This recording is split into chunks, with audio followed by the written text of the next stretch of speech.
You ask Tiger to solve. This deals with linear equations with one unknown.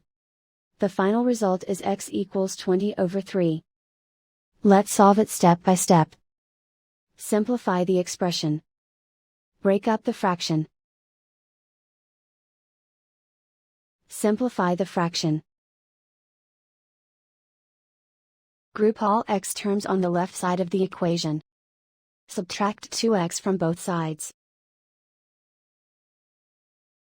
Group like terms.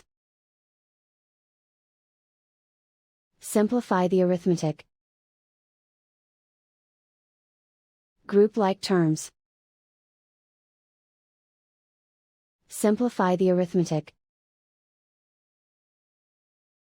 Group all constants on the right side of the equation. Add 4/3 to both sides.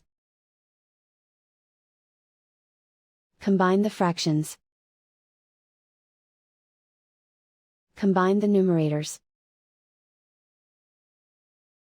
Reduce the zero numerator.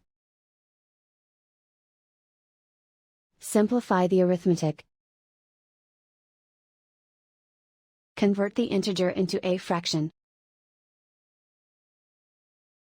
Combine the fractions. Combine the numerators.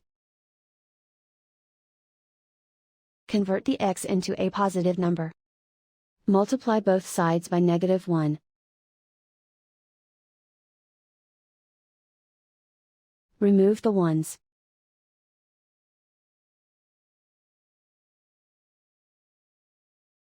And so the final result is x equals 20/3.